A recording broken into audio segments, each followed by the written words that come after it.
Mesdames et messieurs, bonsoir et bienvenue dans l'autre numéro de votre émission Heure du Bilan. Dans ce numéro donc, nous faisons le point sur un dossier majeur. Il s'agit du Hajj 2026. D'abord parce que les préparatifs sont déjà engagés. Ensuite, parce que les attentes des pèlerins sont très fortes.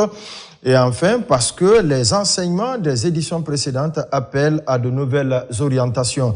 Dans cette perspective, nous reviendrons sur le bilan organisationnel du Hajj 2025 avant d'aborder les perspectives pour 2026, quotas, procédures d'inscription, encadrement, transport, sécurité et transparence. Par ailleurs, au-delà du pèlerinage, l'émission s'intéressera aussi à un autre volet essentiel du secrétariat général aux affaires religieuses. Il s'agit de la construction, de la rénovation et de la gestion des mosquées à travers le pays. Un chantier qui progresse d'année en année et qui soulève lui aussi des défis très concrets.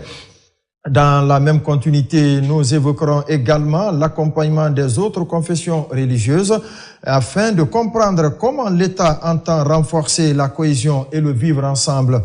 Ainsi, entre bilan avancé et perspective, nous passerons en revue l'ensemble des points qui structurent aujourd'hui l'action du département.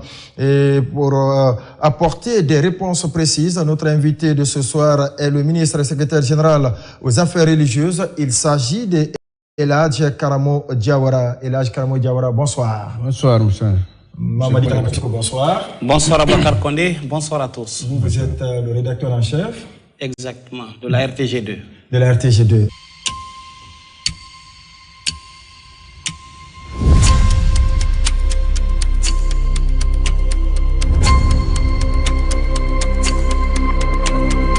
On se tourne vers notre invité, El Hadj Karamo Diawara, le ministre secrétaire général aux affaires religieuses. Et là, quand on vous demande aujourd'hui de parler de ce département, vous allez commencer par quoi concrètement? Nous allons parler d'abord sur son importance, sa place dans le développement social de la Guinée. Parce que quand on parle d'abord du développement, on parle de la stabilité, la paix. C'est un département qui a pour mission de promouvoir la paix dans tous les domaines, participer à la résolution des conflits sociopolitiques et aussi faire en sorte que les pratiques religieuses en Guinée soient une source de paix, de l'entente et du rassemblement, mais non une source de division, de l'extrémisme et de haine. Et pour cela nous permettra maintenant, pour que la Guinée soit dotée de services compétents qui peuvent travailler dans la stabilité. Et pour que la Guinée, les pratiques religieuses ne soient pas comme les autres pays, une source de tension. Et aussi faire en sorte que la politique de l'État soit comprise par toutes les confessions religieuses. À ce moment-là, le secrétariat est assigné d'organiser le pèlerinage musulman et coordonner le pèlerinage chrétien. Veiller, contrôler et sécuriser le fonctionnement des mosquées et des églises. Faire en sorte que toutes les ONG en caractère religieux, musulmans et chrétiennes, contribuent non seulement à la préservation de la paix, aussi faire en sorte que la religion puisse, au-delà de l'adoration, contribuer à la réduction de pauvreté. De pauvreté en République de Guinée. C'est pourquoi l'État, dans le décret présidentiel, a créé une direction de la Zakat et de Waqf. Aussi une direction des affaires sociales, une direction chargée des ONG et une direction chargée des lieux de culte. La Guinée est composée plus de 90% des religieux.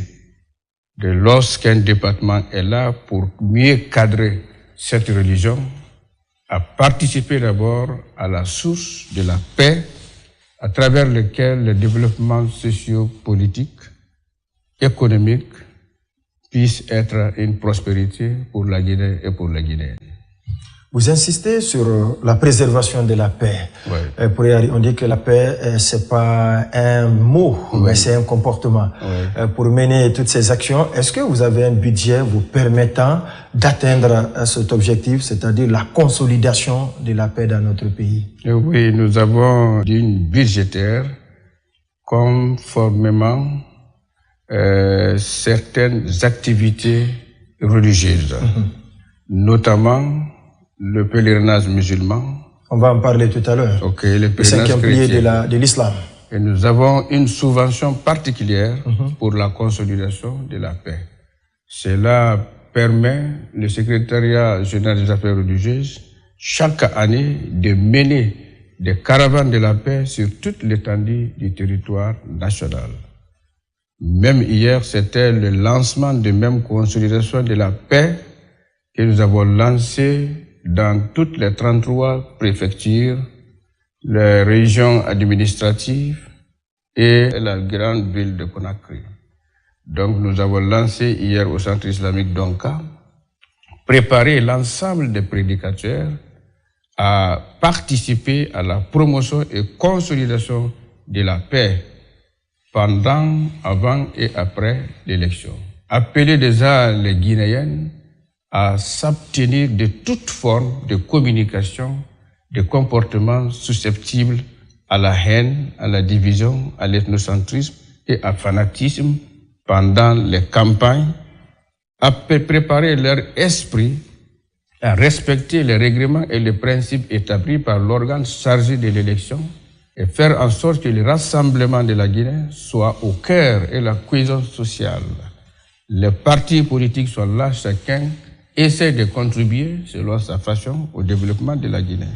Mais ils ne sont pas des ennemis. C'est à nous de dire au peuple de Guinée qu'ils doivent voter dans le calme et la sagesse et qu'ils doivent accepter la tolérance et s'éloigner de toute communication liée à la haine et à méfiance. Nous devons participer à prier Dieu. La Guinée est une communauté religieuse et la prière fait partie des priorités et des recommandations divines. Il faut intensifier la lecture du Saint-Coran, il faut intensifier les sermons dans les mosquées du vendredi, les rencontres religieuses, les rencontres dans l'église pour véhiculer ces messages de paix, préparer déjà l'esprit de la Guinée, des Guinéennes à cultiver la culture de la paix. Et nous allons, dans 48 heures, donner les lancements dans le reste des régions de la Guinée.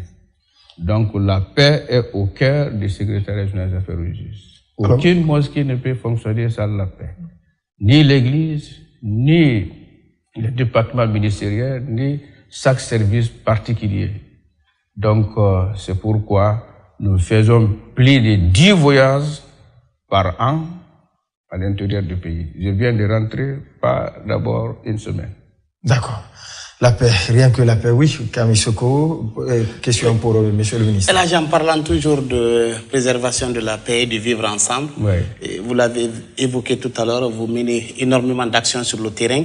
Et l'une des actions phares, c'est que parfois vous appelez les mosquées et les églises à faire des prières pour le pays. Mais au-delà de ça, nous sommes en période exceptionnelle parce que bientôt la présidentielle. Est-ce que en ce moment, vous avez préparé des sermons spécifiques pour cette période en direction des imams et en direction des évêques des églises pour un peu promouvoir la paix? Effectivement, nous avons préparé ces sermons. Plus de 2 ou 3, 4 sermons est passé déjà de ça. J'étais même appelé à une personnalité qui m'a dit que là, vous focalisez trop sur la paix, il faut nous parler encore de la prière. J'ai dit que chaque chose a son temps. Nous sommes dans une période très sensible. C'est pourquoi nous avons choisi la paix au cœur de nos sermons à ce moment-là. Après cela, nous avons déjà fait plus de 200 et quelques jours, nous parlons sur la zakat, nous parlons sur la prière, nous parlons sur le hajj, le jeûne, etc. Tout est possible lorsqu'il y a la paix. Donc nous sommes en acte préventif, pas en sapeur-pompier. C'est pourquoi nous parlons sur ça déjà. Donc j'ai donné l'instruction lors de notre dernier conseil de cabinet à la direction chargée des affaires chrétiennes d'inviter tous les chefs chrétiens afin que nous puissions prendre ensemble un plan stratégique à partir d'hier jusqu'à la fin de l'élection, comment élaborer les rencontres religieuses dans les églises. Dans mes interventions, j'ai dit aucun membre du gouvernement, ni l'autorité, ni les institutions républicaines, ni parti politique qui n'est pas chaque vendredi derrière un imam l'écouter attentivement pendant 30 minutes. Et chaque jour, derrière un prêtre, un évêque, un archevêque pour écouter leurs conseils. Et ils viennent avec l'assurance, ils viennent avec la crédibilité et ils viennent de façon volontaire. Personne ne le force. Donc ce message-là, c'est le moment pour véhiculer ce message à tout un chacun. Donc nous le faisons dans les sermons, pas seulement les sermons, en organisation de rencontres religieuses. Faites ça entre Maghrib et Isha dans les mosquées et dans les églises. Pratiquez cela dans chaque dimanche, conformément à la caractéristique de chaque religion. Vous savez, l'islam n'est pas comme christianité. La lecture du Saint-Coran est continuelle. On peut le faire à chaque moment, à chaque heure de prière. Donc, nous voulons que ceux qui conforment à la christianité le font conformément et nous sommes très actifs là-dessus. Les sermons participent à ça. C'est pourquoi nous avons créé une plateforme, non seulement pour vulgariser ces sermons et pour éduquer et sensibiliser les imams comment véhiculer le message de paix. Parce que la façon de véhiculer le message pourrait être susceptible à créer la tension, etc. Donc, on traduit même en langue nationale les sermons. Comme vous savez qu'en Guinée, nous avons sur le plan traditionnel certains villages, les imamats est consacré dans une famille. Donc, souvent, il n'est pas forcément que cette famille soit le meilleur à maîtriser le Coran et ça. C'est pourquoi nous créons cette plateforme pour informer, sensibiliser et apprendre les gens qui n'ont pas la connaissance réelle en matière, en éducation islamique et comment véhiculer ces messages de paix. Le secrétariat a fait ça lors des vulgarisations de constitution. On en a fait ça même au moment des tensions politiques. Allez voir les partis politiques dans leur QG, venir voir le gouvernement et faire en sorte qu'on les assoie ensemble. Et par illustration, les dernières 3 manifestations que le secrétariat a pu annuler grâce de la diplomatie, la sagesse religieuse. Alors, quand on parle du secrétariat général des affaires religieuses, on parle forcément du pèlerinage, oui. Le 5e pilier. Vous l'avez évoqué tout à l'heure à l'entame de votre intervention, un des domaines sur lesquels vous intervenez, et c'est bien le pèlerinage. Oui. Cette année, la Guinée a combien comme quota et quel est le montant fixé pour le Hajj, monsieur le ministre? Oui, cette année, le montant fixé sur le Hajj, comme vous savez que nous sommes en conjoncture économique et chaque fois, le prix monte. C'est pourquoi cette année, le prix dans beaucoup de sous-régions et d'autres pays dépasse 61 millions. 61 millions de francs guinéens. Mais la Guinée a 58 millions 325 000 francs guinéens. Grâce à la générosité de son Excellence, c'est le président de la République qui a accordé pour chaque pèlerin.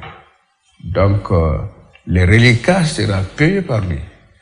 Donc, et les pèlerins vont payer 58 millions 325 000 seulement.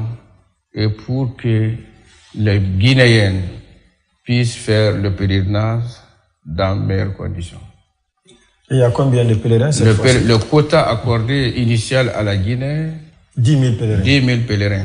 Donc 10 000 pèlerins, la Guinée est autorisée exclusivement d'envoyer seulement 10 000.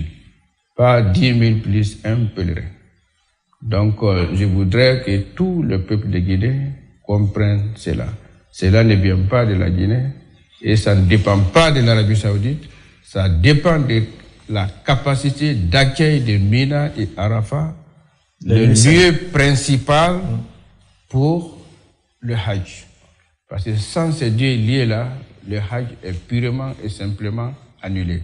Et sa capacité ne peut pas recevoir tout le monde entier à travers l'ambition, à travers la possibilité que chaque population a dans son pays comme les candidats qui veulent partir à la Mecque chaque année. C'est pourquoi dans d'autres pays même, ceux qui s'inscrivent aujourd'hui ne peuvent effectuer le Hajj qu'à 2030. Donc la Guinée commence à venir. Avant, on était incapable même de trouver 5 000 places. Trouver 5 000 ou 7 000. Mais aujourd'hui, on est augmenté depuis l'arrivée de son Excellence le président Mamadi Doumbouya de 8 000 à 10 000, mais les demandeurs sont troublés. Cela veut dire qu'aujourd'hui, la Guinée peut envoyer 15 000 pèlerins, peut-être le reste peut toujours rester. D'accord, oui, comme c'est une question sur oui, le Hajj. En parlant toujours de ce Hajj, nous sommes à quelques mois maintenant du pèlerinage. Il y a une course contre la montre chez vous. Dites-nous le niveau de préparatif. On est à quel niveau en ce moment en termes d'inscription des pèlerins, en termes d'identification des agences de voyage, parce que vous travaillez avec ces agences privées. Ces travaux techniques-là, nous pouvons dire que nous sommes aujourd'hui plus de 70%. Parce qu'actuellement, où je vous parle, nous avons déjà signé tous les contrats liés à l'hébergement.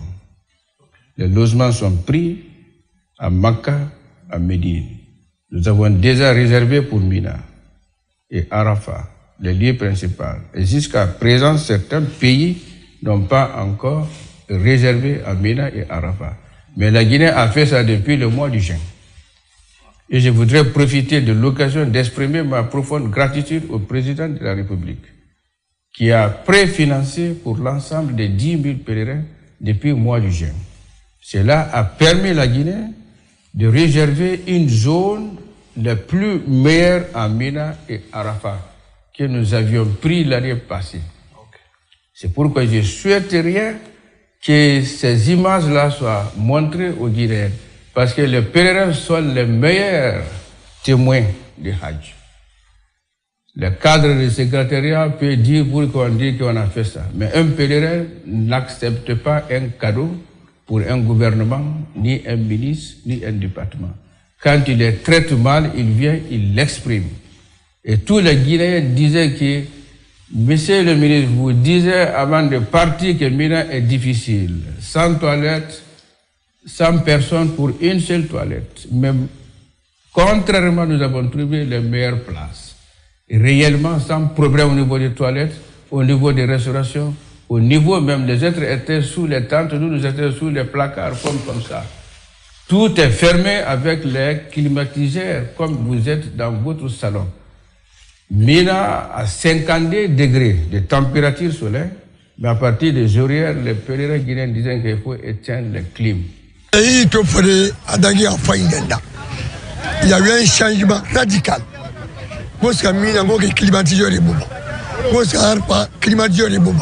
On a bénéficié des 3 repas réguliers. Les guides ont été merveilleux. Le régime de l'Antébri, à la déchet, le régime de Yalbagan, le régime d'Ambé. Donc, il y a le régime Al-Kaska Yarima. Tamina Numala, Tanasima Soro, Anhamin Tramina Telesabamena, Otamina Numala, Nyanko Mantro, Tamuko Mantro, Ladiako Mantro, Arafafana Tele, Telemang Basi, entre Dulongro Hankaba. Alhamdulillah, on a massacré la Macanara Bolo, Général Mamadi Doumbouya ala la kandambugo ala ma baramed na malabulo ala ma sera koro ala kana na fido ana baraka nyolte yitemla nyumala an wara kairado kana kairado domuni madese akay madese ko bebenda. Il y a eu la cohésion sociale, il y a eu l'entraide. On a été bien assistés. Je me permets de le dire et je suis fier de le dire parce que ça s'est très très bien passé. Et rien n'a manqué, zéro défaut. Tout le monde a été retrouvé par le système de recherche biométrique, même ceux qui étaient à l'hôpital. Je vous remercie, nous sommes entre nous Guinéens. Il est sincère de dire la vérité, sans prétention. Je me permets de le dire sans prétention, pour vous dire que tout s'est très bien passé. Et tout le monde peut le témoigner. Parce qu'on n'était pas seuls. Il y avait des Ivoiriens, il y avait des Burkinabés, il y avait tout le monde. Notre intérêt, c'est de savoir comment nous avons été traités. Cela nous a permis, grâce à l'idée solidaire du président de la République qui a préfinancé, au moment qu'il n'y avait pas une seule somme montant dans notre compte de Hajj. Okay. Donc, la restauration, les contrats sont déjà signés. Les transports, les contrats sont déjà signés. Avec quelle compagnie? Avec, aujourd'hui, comme innovation, nous avons pris deux compagnies aériennes, okay. L'Éthiopien et l'Égyptien. Pourquoi? Pour réduire les séjours et les séjours au moment du retour en Guinée. Comme vous savez que les mêmes façons que les pèlerins est animés, ils veulent partir tôt et revenir dans le premier convoi. Et l'année passée, à travers Éthiopie, on a acquis 7 jours de retard.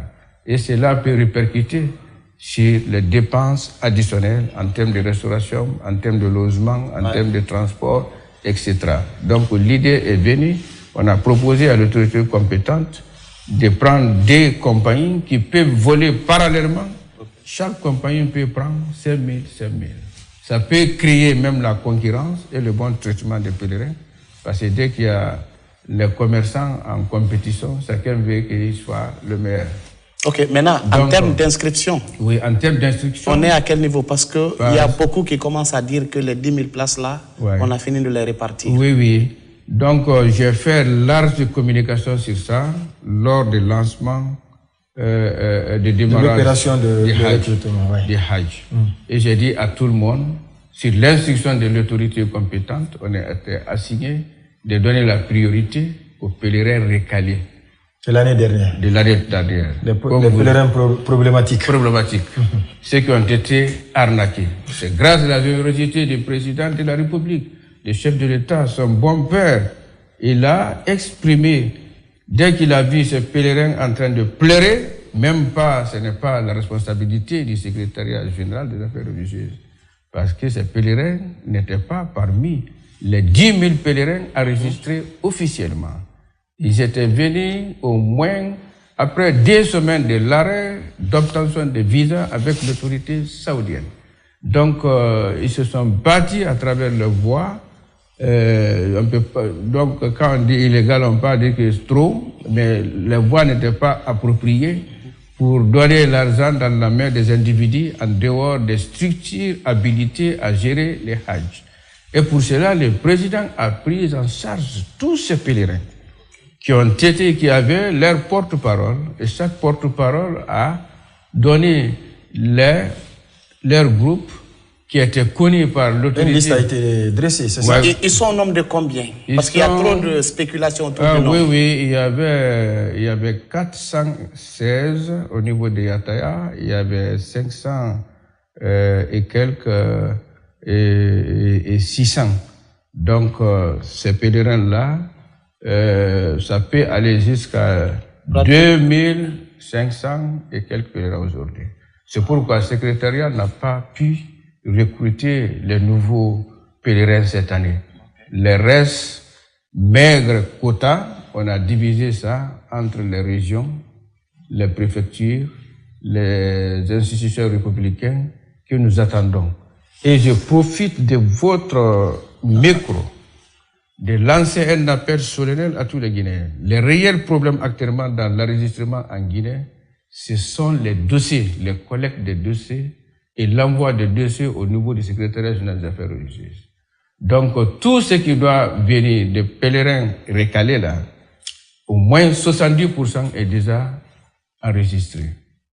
Mais tout ce qui vient des institutions et des services particuliers sont en retard par rapport au dépôt des dossiers. Et quand on ne dépose pas les dossiers, on ne peut pas scanner les passeports, ni demander de visa, ni obtenir les visas. Et toute l'inscription doit être introduite dans le système électronique informatique saoudien. Donc aujourd'hui, nous sommes un peu en retard par rapport à ça. Nous demandons à tous ceux qui ont bénéficié de ce quota, que ce soit des institutions publiques, privées, que ce soit des régions, de procéder immédiatement au dépôt des dossiers afin que nous soyons à mesure de respecter le chronogramme saoudien. Mais ce qui concerne l'aspect organisationnel technique, je peux dire aujourd'hui que le secrétariat est à 100%. Je viens même de réussir une lettre d'appréciation du ministre du Hajj saoudien, disant que la Guinée n'est pas parmi les pays qui n'ont pas encore fini de respecter tous les contrats entre l'Arabie saoudite et ça. La liste est sortie et tous les pays sont listés qui n'ont pas encore fini. Je remercie le président Mamadi Doumbouya, tous ses efforts, les cadres d'ISGAR et tous les bons Guinéens. Nous sommes actuellement parmi les pays appréciés. D'accord. Quels sont donc les documents qui composent ce dossier qui doit Ce dossier-là, ouais. Les certificats d'aptitude médicale, juste. Les photos au fond blanc, 4 minimum, et le passeport. C'est pourquoi, comme innovation cette année encore, on a décentralisé à travers le ministère de la Sécurité, oui. De délivrer les passeports, la délivrance des passeports à l'intérieur du pays. Et le ministre de la Santé aussi a pris des dispositions pour que les vaccinations se fassent à l'intérieur du pays. Pour que tous les pèlerins de l'intérieur du pays ne viennent ici qu'à 3 jours ou 2 jours de départ de leur convoi. Donc il n'y a pas d'engorgement. Il n'y a pas d'engorgement. Je peux même vous inviter au secrétariat, vous ne saurez pas que nous sommes en période de Hajj. Par rapport au Hajj, il y a un autre débat aussi qui polarise les attentions. Oui. C'est le choix des guides. Oui. Il y a énormément de débats autour. Oui. Certains disent que c'est par clientélisme, les gens sont recrutés. Une fois sur place, au lieu de s'occuper des pèlerins, ils font autre chose. Est-ce que le secrétariat a un regard sur le choix? Le critère même. Voilà, même le critère. Effectivement. Les critères. Réellement, nous avons pris ce choix-là depuis l'année surpassée. C'est pourquoi nous avons proposé à l'autorité compétente d'accepter que la Guinée soit comme les autres meilleurs pays. Avant l'arrivée du président Mamadi Doumbouya, un guide sécurisé, coordonné et contrôlé 50 personnes. 50 personnes guinéennes. Voilà. Donc, l'Arabie Saoudite avec soleil 52 températures et l'activité du Hajj est 24 heures sur 24. Aucune personne ne peut travailler 24 heures sur 24 sans repos.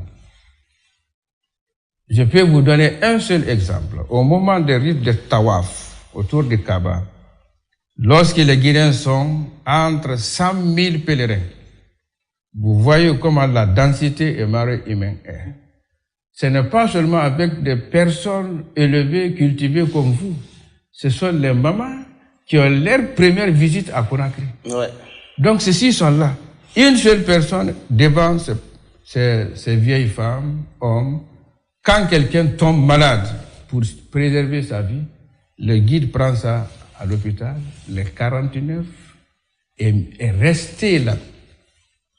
Et lorsque ces 49 restent là-bas, au lieu maintenant aux pèlerins de penser que le guide n'a pas de mauvaise foi, il doit sécuriser d'abord la vie de celui qui est tombé.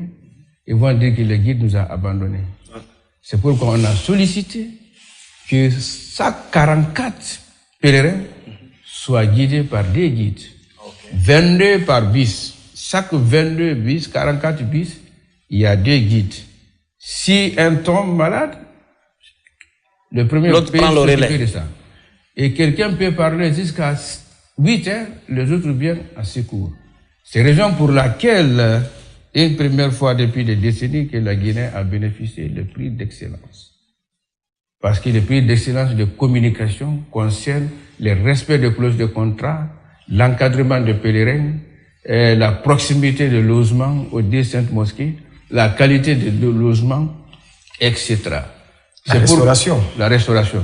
Okay. L'Arabie Saoudite ne fera pas cadeau à un pays lorsqu'il ne traite pas bien tes pèlerins. Non seulement, à défaut, ils vont vous sanctionner, même suspendu de participer au Hajj. Mais le prix excellence là a été donné par le main du ministre du Hajj au nom du roi, dans la main de mes représentants, tout en remerciant la Guinée. Cela veut dire que le problème des guides là est terminé. Les guides se familiarisent à partir d'ici. Lorsque Vendée est enregistré, on l'attribue à X, X l'appelle à partir de maintenant. Même moi, en tant que ministre, quand je dis à un pèlerin, venez ici, il faut pas... Non, il dit que non, mon guide dit de partir. Il va me laisser partir. Donc, le guide est comme son propre fils. Il se familiarise ici. Immédiatement après l'enregistrement, votre convoi va dans votre téléphone. Lorsqu'on fait tous les visas, on va envoyer dans votre téléphone, M. Kapseko, votre guide, c'est Elas Karamo Diawara, votre convoi, c'est le 15, le départ, c'est à 18h. C'est comme ça que la Guinée a quitté ici. Lorsqu'il y avait ce problème d'arnaque là, moi j'avais déjà envoyé 10 000 pèlerins dans silence. C'était déjà fini. C'était déjà fini. Lorsque j'ai dit à quelqu'un qui souffrait, il m'a demandé, Excellence, comment vous avez pu laisser 1000 et quelques années que non, ils n'étaient pas dans le quota. Ils étaient en dehors. Et personne n'a transité au secrétariat. Personne n'a comment est-ce un tel mécanisme possible que des citoyens se fassent enregistrer ailleurs et que après c'est vous qui prenez la responsabilité? Vous savez que les mauvaises personnes sont partout. Aujourd'hui, je voudrais vous informer que même pour rentrer dans la Kaaba, l'Arabie Saoudite utilise la technologie. Chaque pèlerin est doté à des badges. Un code QR. Il flash. Ouais. Même ceux qui sont résidents à la Mecque, au moment du Hajj, ils vont dire que vous êtes interdit de prier dans la Kaaba. Okay. Mais la moralisation de ces gens accepte. Celui qui est voisin de la Kaaba, il refuse de s'il n'est pas pèlerin Mais ils attrapent les arnaqueurs là-bas. Ceux qui vont avec visa, touriste, etc., ils vont se défaufiler. Donc c'est comme ça que les gens font. La majorité était déjà informée qu'il n'y a plus de place. Donc le secrétaire n'a aucun mécanisme de contrôle de celui qui va de façon discrète aller négocier avec quelqu'un. Donc ce qu'on peut faire, c'est de sécuriser les agences autorisées, les réglementer, les prévenir d'inclure dans ça et sécuriser le processus de Hajj établi par le SGAR. C'est pourquoi nous avons procédé à la digitalisation. Vous savez, avant, pourquoi tous ces arnaques-là sont à extérieur du secrétariat? Parce qu'il n'y a plus de possibilité de voler un seul visa. C'est à travers la digitalisation. Personne ne peut avoir l'accès au visa, sauf 2 personnes seulement, recrutées par le ministre. Donc, c'est pourquoi lorsqu'on tente en vain, c'est pourquoi le secrétariat, des fois, laissait 25 pèlerins ici, au compte même du secrétariat, après avoir enregistré sans partir. Parce que les gens faisaient falsification au niveau des visas. Mais cette année, depuis 2021, l'arrivée du président Mamadou Doumbouya, c'était impossible. Donc les arnaqueurs ont passé par d'autres moyens. Aller mentir aux gens de façon discrète. Nous pouvons vous prendre, aller au Ghana, au Sierra Leone pour aller faire du pèlerinage. C'est pourquoi j'ai réuni tous les pèlerins recalés l'année passée. Et je leur ai demandé qui a donné un seul franc à moi ou mes services compétents. Ils ont tous exprimé non. Mais nous voulons que vous nous aidiez en tant que l'État, en tant qu'autorité. C'est pourquoi leur sort était donné à des services compétents, judiciaires, qui a contrôlé ce dossier. Et par générosité du président, secrétaire général de la présidence a fait un communiqué, présenté l'esprit solidaire du chef de l'État et les promis de faire partie cette année. Donc nous sommes en train d'exécuter cela dans les règles de l'art. Mais le secrétariat n'a aucun problème avec ces gens. C'est pourquoi dans mes communications, j'ai dit cette année, celui qui donne l'argent et celui qui reçoit l'argent doivent être considérés comme corrompus et corrupteurs.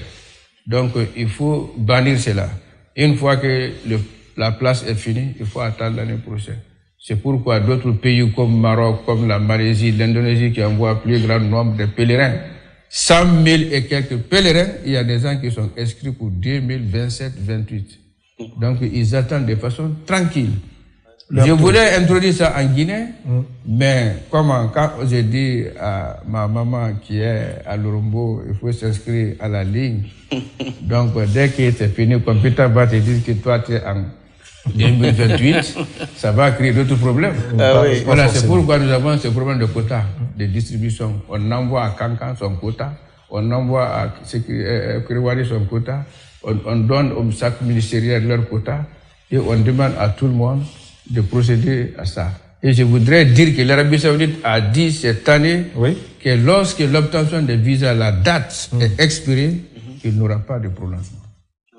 C'est pourquoi je demande à tout le monde à travers vous de procéder directement au dépôt des dossiers.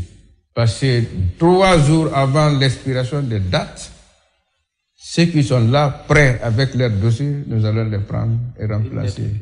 Pour ne pas que la Guinée soit... D'accord, voilà. Sanctionné par fantaisisme. Oui, allez-y, avant une dernière question sur le pèlerinage. Une dernière question sur le pèlerinage. Oui. Vous avez évoqué tout à l'heure les dispositions qui ont été prises, mais l'une des innovations phares aussi, et j'aimerais la nommer ainsi, c'est que cette année, vous avez annoncé à la télévision nationale la liste des agences privées qui coopèrent avec vous. Oui. Pourquoi une telle démarche? Voilà, parce que on avait ça, mais la majorité des populations n'étaient pas informées. C'est pourquoi nous avons fait, à travers conférence de presse, informer toute la population, les agences autorisées à participer cette année, pour que d'autres agences... Tout ça, c'est pour lutter contre la corruption. La corruption. Et l'arnaque. L'arnaque, oui. Directement. C'était la cause principale. Okay. Et nous sommes en train de travailler avec ces agences en tout en respectant les clauses des contrats. Et toutes ces agences sont interdites de recruter un seul plus. Au-delà du quota qui leur accordé. Effectivement. Okay. Donc, c'est pourquoi je profite de l'occasion de citer quelques réformes rapidement de Hajj. Premièrement, la proximité des logements auprès des 2 saintes mosquées. Avant l'arrivée du président Mamadi Doumbouya, que j'exprime toute ma gratitude une fois encore, les Guinéens prenaient les bus pour aller prier dans la Kaaba. Une seule prière dans la Kaaba est équivalente de 100 000 prières dans d'autres mosquées. Et les pèlerins vont pour l'adoration, pas pour le tourisme. Donc c'était très loin, 2 kilos ou 3, par exemple. Aujourd'hui, nous sommes à la périphérie, au niveau de la Kaaba et de la mosquée sainte du prophète Mohammed. Pas seulement en termes de proximité, mais de qualité. C'est le logement de haut standing. Les bus aussi, nous sommes dans le même type de bus que les invités du roi. Les restaurateurs aussi sont les restaurateurs qui sont entre excellents et très bien. Donc la Guinée est mieux logée à Milan. C'est pourquoi à la distance dans l'avion ici, beaucoup de pèlerins me disaient, hélas, tel pays venait manger chez nous. Ils venaient dormir chez nous. Ils venaient dormir. Je dis qu'il ne faut pas citer le nom des pays frères. Ouais. Donc c'est grâce de la générosité de votre président, Excellence Mamadi Doumbouya. On va s'intéresser là à la gestion des mosquées aussi. Oui. Avant leur gestion, est-ce que dans votre plan cette année, oui, vous avez la construction ou la rénovation de certaines mosquées? Si oui, oui, précisément. Oui, cette année, nous avons réussi l'accord pour les mosquées. Et ces mosquées-là sont réparties entre les régions, les préfectures, les sous-préfectures. Donc, le critère de choix est basé uniquement sur la demande de la population de chaque localité. Ce n'est pas le secrétariat qui s'assoit lui-même pour choisir, il faut envoyer ça à tel village, il faut envoyer ça à tel village. Nous recevons les demandes, parce que ceux qui sont en besoin, ce sont eux qui demandent. Oui. Voilà, une fois que les demandes sont là, on voit maintenant l'équilibre régional, etc. Donc, ces mosquées-là sont réparties dans ces différentes régions, comme Kindia, comme Tidimele, comme Tougué, comme Kankan, comme Bokeh, etc. Donc, nous avons réussi au moins 20% de décaissement avance et les constructions sont en cours. Dès que les restes des sommes seront trouvés, nous allons montrer en image à travers l'inauguration de ces mosquées. C'est pourquoi nous avons une direction des lieux de culte qu'on appelle SNIR, service chargé de ça. Son rôle principal est ça d'abord. Une fois qu'une localité exprime leur demande, votre demande doit être certifiée par l'autorité administrative de cette localité. Cela veut dire que le sous-préfet, le préfet et le gouverneur, dès qu'ils certifient, disent que oui, cette communauté est en besoin et réellement la terre les appartient. Il n'y a pas de conflit autour des terres. Si tout est fini, etc. Nous, on introduit par rapport le volume de budget alloué à ça. Donc, je crois que c'est là. Si ça prendra fin, cette année 2025, on a bénéficié 16 lieux de culte. Voilà. Maintenant, on va avancer parce qu'on me fait comprendre qu'il nous reste 5 petites minutes. Alors qu'on a d'autres points également à évoquer, c'est la zakat et même le choix des imams. Le plus souvent, quand le premier imam décède, son remplacement pose problème. Comment vous gérez ces crises? On a réglementé ces crises-là par un document réglementaire à l'issue des dernières conférences islamiques qui regroupent toutes les entités islamiques de l'intérieur et Conakry. C'est pourquoi nous avons exigé là-dessus que dans chaque mosquée, il y a un collège des imams et il y a un seul imam ratib. Cela veut dire que dans chaque mosquée où il y a 5 imams, seul imam ratib est le président des imams. Les autres 4 sont le collège des imams. Il n'y a pas un ordre numérique. Il n'y a pas d'ordre de préséance. Donc un imam ratib et les autres c'est le collège. Voilà. Il n'y a pas premier, deuxième, troisième. Oui, parce que la Guinée est confrontée à des problèmes sur ça. Parce que le secrétariat est assigné aussi de faire pratiquer les religions selon les textes des livres saints. Et le prophète Père et Sœur dit celui qui doit diriger la prière doit être le plus connaisseur du Coran. Mais chez nous, ce n'est pas ça. C'est une personne qui a social statut. Donc, c'est cette famille qui est venue en première position dans ce village. C'est eux qui doivent conduire. Donc, la majorité n'ont pas la connaissance. C'est pourquoi, au lieu d'enlever tous les imams qui n'ont pas la connaissance parfaite, ça va créer d'autres problèmes. On a dit maintenant, seul imam ratib est là. Les 4, après le décès de l'imam, on va voir parmi les 4 qui est plus méritant, qui a la qualification de montrer ça. Mais souvent, la communauté même crée des problèmes. Parce que souvent, on peut tomber dans une mosquée, là où le compétent, celui qui est décédé, vient de telle ethnie, le plus compétent vient de même ethnie. Les autres vont dire que non, il faut choisir parmi nous. Il faut changer maintenant d'ethnie. Voilà. Et souvent, on le fait asseoir. Ou bien celui qui décède veut se faire remplacer par son fils. Voilà. Mais on interdit ça catégoriquement. Ça, c'est interdit. C'est interdit. D'accord. La zakat, comment on la mobilise et comment elle est gérée rapidement en Guinée? Oui, la zakat est gérée de deux façons en Guinée. La première. Façon informelle et formelle. Par exemple, chaque propriétaire de la zakat donne zakat de façon volontaire. En tant que musulman, moi je suis musulman, je peux donner juste, quand il y a un peu de temps, un exemple. Le prophète dit que si vous avez 40 têtes moutons, il faut donner un mouton. Voilà. Donc moi aussi, je suis le propriétaire. Un mouton là, je regarde parmi les pauvres à qui je donne. Moi-même je donne. C'est permis. Donc comme l'objectif de la zakat, c'est la réduction de pauvreté, l'amélioration des conditions de vie des couches vulnérables. Et les éléments sont cités dans le Coran qui doivent être récipiendaires de zakat, bénéficiaires. Nous avons nous avons demandé par l'autorité compétente et le décret du président a créé une direction de la zakat et waqf. Cela nous permet de participer à la promotion d'abord de la zakat pour qu'ils sachent que ça fait partie de l'un des piliers de l'islam et quel est l'objectif là-dessus, informer les commerçants, etc. Donc, il y a formel, certains commerçants peuvent envoyer au niveau de cette zakat. Et nous allons choisir maintenant conformément aux instructions coraniques. C'est pourquoi l'année passée, nous avons lancé une journée de la zakat. Donc, on a travaillé avec Chambre de commerce. Cette direction a réussi 1 milliard de francs guinéens. Nous avons invité tous les bénéficiaires des 33 préfectures, parmi les pauvres religieux qui ont beaucoup servi la religion, on les a invités ici faire dispatching devant même les donateurs.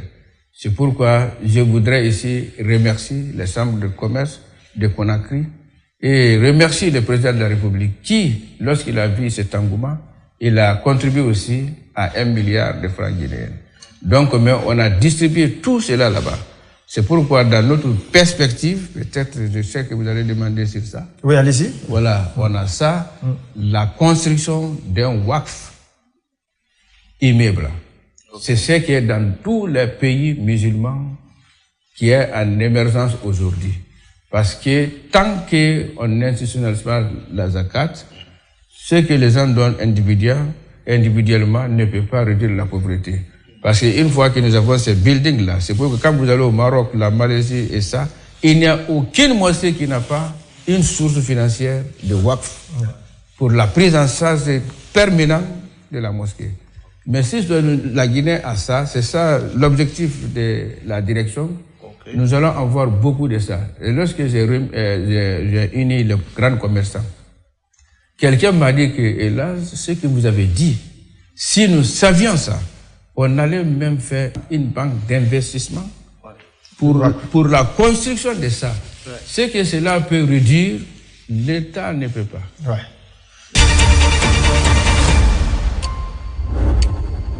Monsieur le ministre des Affaires religieuses, nous avons constaté que dans certains pays, le coût du pèlerinage est élevé. C'est pourquoi de nombreuses personnes se rabattent sur la Guinée pour s'inscrire. Cette situation réduit le nombre de places disponibles pour les Guinéens.